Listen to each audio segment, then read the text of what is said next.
दर्शकों, आज हम लेकर आए हैं संख्या 108, जिसका इस चराचर जगत में क्या महत्व है। नमस्कार। इस 108 नंबर के महत्व को जानने के लिए सबसे पहले हम एकाक्षरी मंत्र से शुरुआत करते हैं। रविवार के दिन जो मंत्र पढ़ते हैं, सोमवार के दिन जो मंत्र पढ़ते हैं, मंगल के दिन जो मंत्र पढ़ते हैं, गुरु के दिन जो मंत्र पढ़ते हैं और शुक्र के दिन जो मंत्र पढ़ते हैं, शनि के दिन जो मंत्र पढ़ते हैं या राहु केतु के जो मंत्र पढ़ते हैं, उनसे हम शुरुआत करेंगे। फिर हम इस विषय पर आएंगे कि आखिर हम इनको 108 बार ही क्यों जपते हैं, उससे कम जपने में हमें क्या नुकसान है, और अगर हम 108 की पूर्ति नहीं करते हैं तो हमें कौन सी बड़ी उपलब्धि जो मिलनी चाहिए थी उससे हम वंचित हो जाते हैं। रविवार के दिन जिस मंत्र का जप किया जाता है, ओम घेड़ीश्वरियाय नमः। सोमवार के दिन जिस मंत्र का जप किया जाता है, ओम सोम सोमाय नमः। बुधवार के दिन जिस मंत्र का जप किया जाता है, ओम बुम बुधाय नमः। बृहस्पतिवार के दिन जिस मंत्र का जप किया जाता है, ओम ब्रह्म बृहस्पति नमः। शुक्रवार के दिन जिस मंत्र का जप किया जाता है, ओम शुम शुक्राय नमः। शनिवार के दिन जिस मंत्र का जप किया जाता है, ओम शम शनिश्चराय नमः। और राहु के लिए जिस मंत्र का जप किया जाता है, ओम राम राहुवे नमः। केतु के लिए जिस मंत्र का जप किया जाता है, ओम केम केतुवे नमः। लेकिन इन मंत्रों का जप निष्प्रभावी तो नहीं कहना चाहिए, लेकिन उसका जो लाभ मिलना चाहिए वो शून्य होगा अगर हम इनके जपों की संख्या कम से कम 108 न रखें। तो हमारी इस चराचर जगत में, हमारी सृष्टि में 108 अंक का क्या महत्व है, आज हम इस पर प्रकाश डालने की चेष्टा करेंगे। और अंत में हमें ये निष्कर्ष मिलेगा कि 108 अंक जो है वो छोटा मोटा अंक नहीं है। 108 अंक में सारी सृष्टि समाहित है, सम्मिलित है, और इस चराचर जगत के ब्रह्मा जिन्होंने सृष्टि का निर्माण किया है उनसे भी संबंधित है ये। अब वेदों में सूर्य को भगवान का रूप दिया गया है, हम आरंभ उन्हीं से कर लेते हैं। अगर हम सूर्य की बात करें तो सूर्य विज्ञान में तो एक तारा है, लेकिन ज्योतिष में इसको हम ग्रह के अंदर सम्मिलित करते हैं, क्योंकि मनुष्य के जीवन पे इसका व्यापक प्रभाव पड़ता है।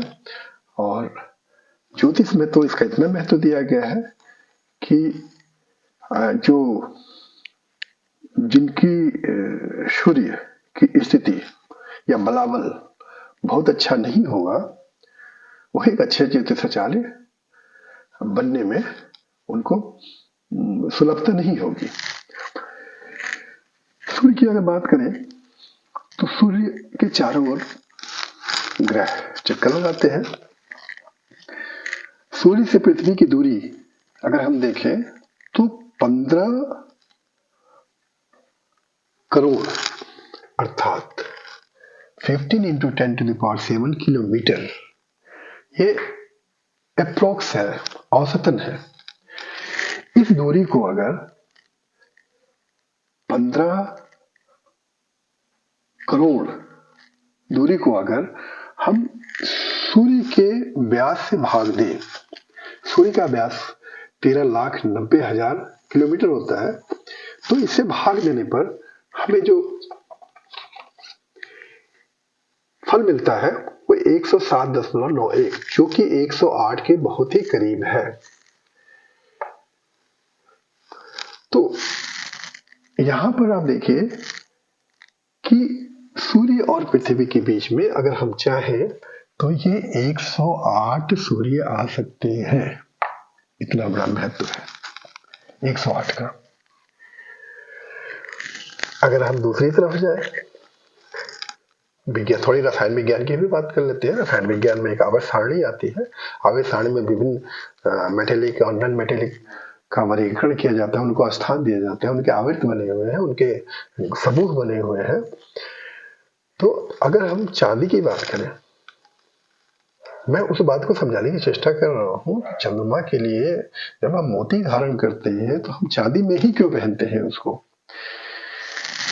तो अगर हम पीरियोडिक टेबल में चांदी की बात करें तो उसका जो परमाणु क्रमांक होता है वो 47 होता है, और कॉपर वो 11वें समूह में, आवर्त संख्या 5 में और 11वें समूह में कॉपर के तो नीचे होगा लेकिन सोना के ऊपर होगा, गोल्ड के ऊपर होगा,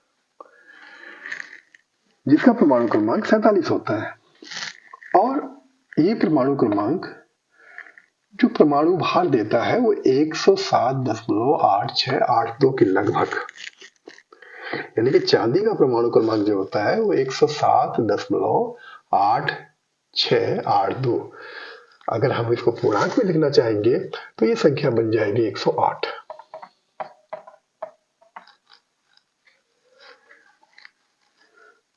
चांदी, सिल्वर, जिसका संबंध 108 अंक से है,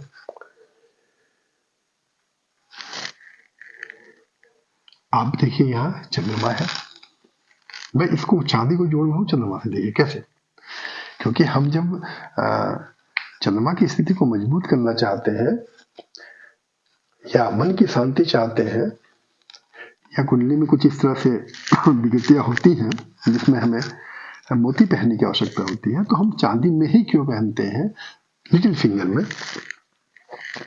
मून और अर्थ के बीच में अगर आप दूरी देखेंगे तो उस दूरी को अगर आप चंद्रमा के व्यास से भाग दे दें तो उसका उत्तर भी 108 आता है।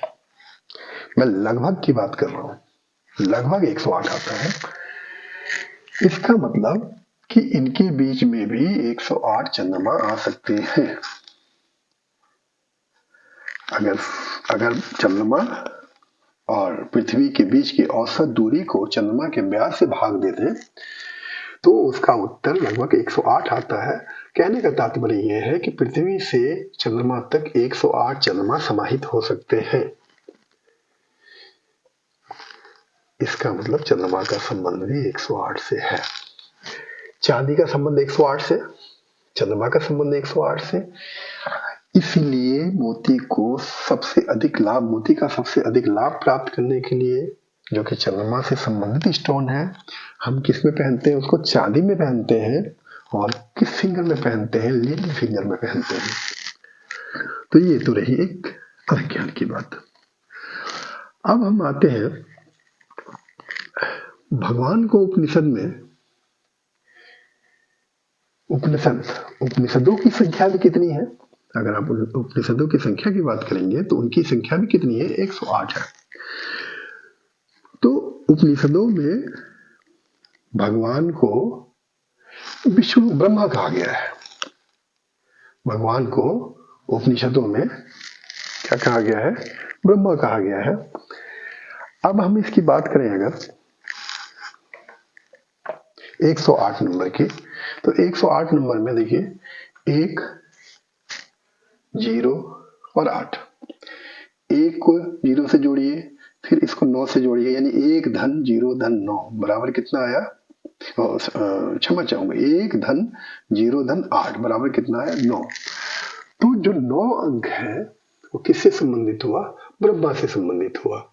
1 धन 0 धन 8 बराबर 9, ये अंक जो है ब्रह्मा का अंक माना जाता है। वैसे आपने न्यूमरोलॉजी की अगर बात करें तो न्यूमरोलॉजी में तो 9 अंक का जो स्वामी होता है, 9 अंक के जो स्वामी होते हैं वो मंगल होते हैं न्यूमरोलॉजी के हिसाब से अगर हम बात करें।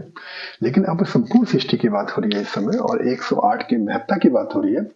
तो 108 को अगर आप विभाजित कर दें इनके अंकों को 1, 0 और 8 में, तो इनका योग कितना है, 9, जो कि एक ब्रह्मा का अंक है। और इस अंक की महत्ता देखिए, इस 9 अंक की महत्ता देखिए, इतनी इस विशेष गुण है इसमें, इस 9 अंक में विशेष गुण है। भारतीय शास्त्र के अनुसार अक्षर 9 जो है ब्रह्मा का, जो जिन्होंने सृष्टि का निर्माण किया है उनसे मेल खाता है। आप 9 के गुणों की बात करें अगर, तो 9 गुणा 1 बराबर क्या हो गया, 9। 9 गुणा 2 18। अभी 18 को 1 धन 8 करिए, कितना हो गया, 9। 9 3 कितना हो गया 27। अब 27 को 2 धन 7 करिए, कितना हुआ 9। 9 चौका कितना हुआ 36। अब 36 को 3 धन 6 करिए, कितना आया 9। इसी तरह से आप देखिए कि 9 का जो भी गुणांक होगा और जो उसके जो भी अंक आते हैं, अगर उन अंकों को जोड़ेंगे तो उनकी टोटलिटी हमेशा 9 ही होगी। अब हम देखते हैं 9 गुणा 12, तो 9 गुणा 12 का मतलब 108। हमने 9 गुणा 12 इसमें क्यों किया, क्योंकि 9 गुणा 12 करने से हमें जो 108 मिला है वो भारतीय वेद में सूर्य को भगवान मानते हैं। भारतीय वेदों की अगर हम बात करें तो सूर्य को भगवान मानते हैं और सूर्य की 12 राशियां होती हैं। ध्यान से सुनिएगा, भारतीय वेदों में सूर्य को भगवान मानते हैं और सूर्य का संचरण जो होता है वो 12 राशियों में होता है। वो 12 राशियां कौन कौन सी है?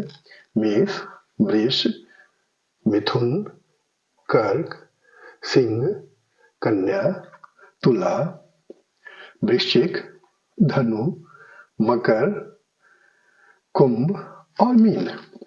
तो इन 12 राशियों में जब संचरण करेगा, यानी कि सूर्य देव जब 12 राशियों में संचरण करेंगे और इसको हम अगर 9 से गुणा कर दें तो 12 9 कितना हो गया 108। तो पुनः हमें जो अंक मिलता है वो क्या मिलता है 108 मिलता है। 12 अंक किससे संबंधित हो गया? सूर्य से संबंधित हो गया। और 9 अंक किससे संबंधित हमने अभी कहा था, वो ब्रह्मा से संबंधित है। इसलिए क्योंकि 12 और 9 दोनों मिलके दोनों का गुणन जो है 108 आ रहा है और इसमें दो देव या भगवान समाये हुए हैं, एक ब्रह्मा और एक सूर्य।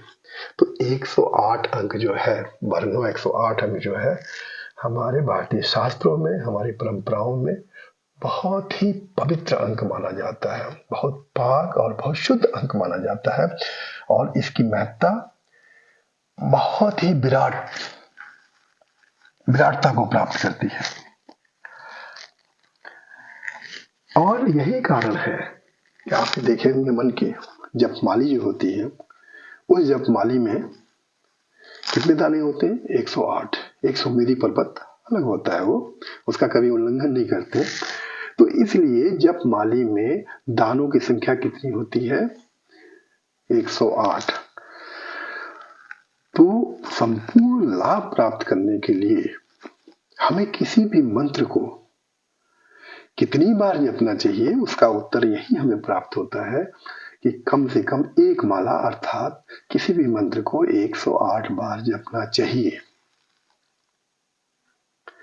अभी जैसे मैंने कहा कि अगर सूर्य की स्थिति को आपको मजबूत करना है, कुंडली में सूर्य खराब है, तो आप ओम घृणीश्वराय नमः एक माला हर प्रत्येक रविवार को सूर्य को जल देने के बाद एक माला जप लीजिए।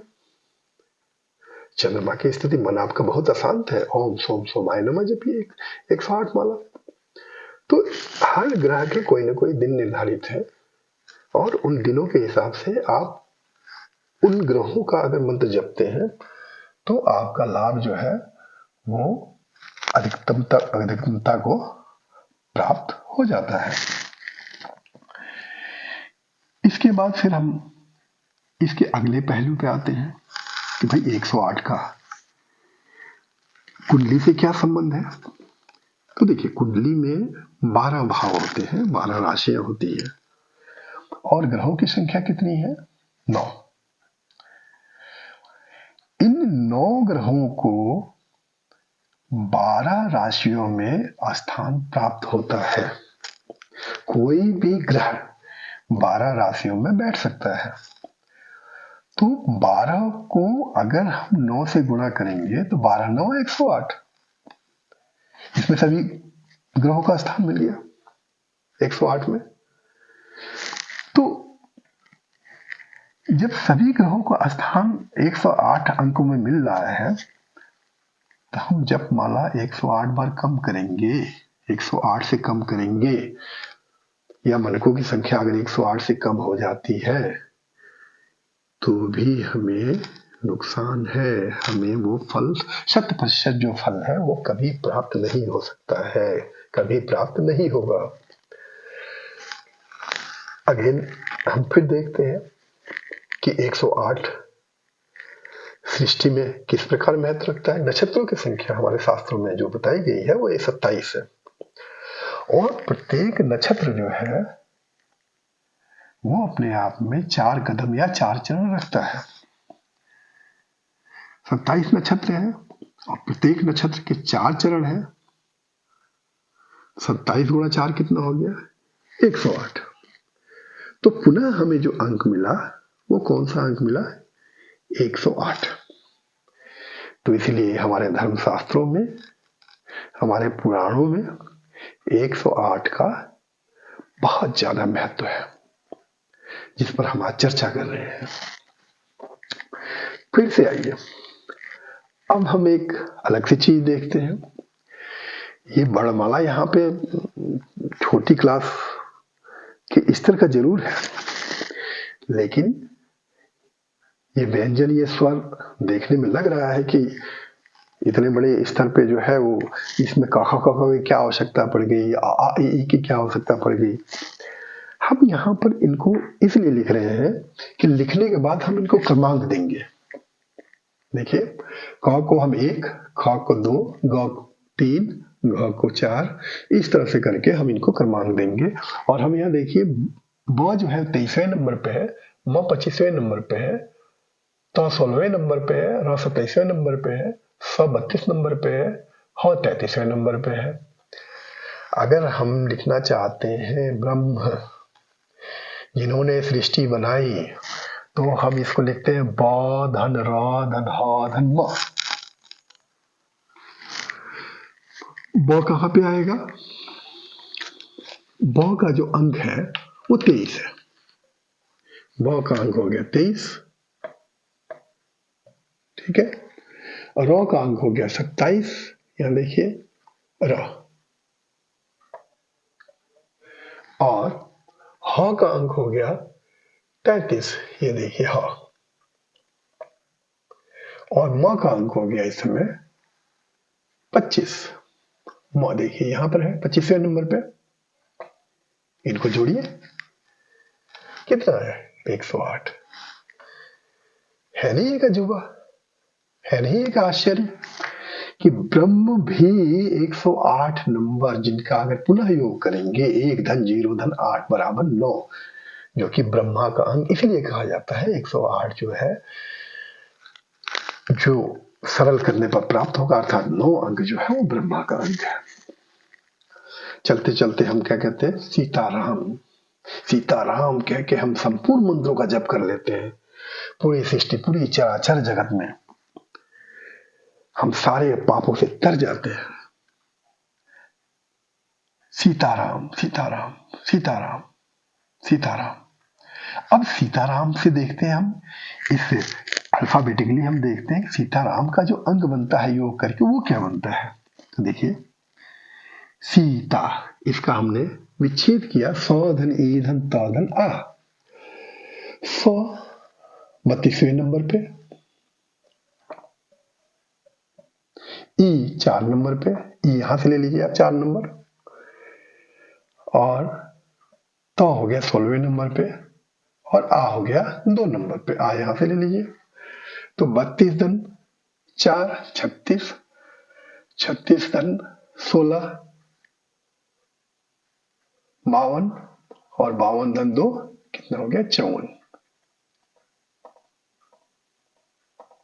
ये तो हो गया सीता का योग। अब हम राम के योग की बात करते हैं।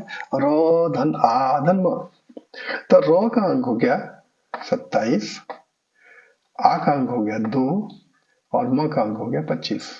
27 धन 2 धन 25 बराबर कितना हो गया? 54। अब सीताराम को हम जोड़ते हैं तो क्या मिलता है हमको?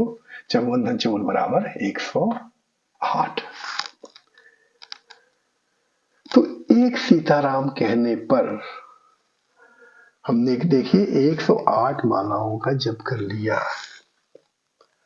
इतना बड़ा शब्द है। आप सुबह उठिए, चलते फिरते सीताराम सीताराम कहिए, देखिए उसका कितना बड़ा लाभ होता है, कितने पाप आपके कट जाते हैं।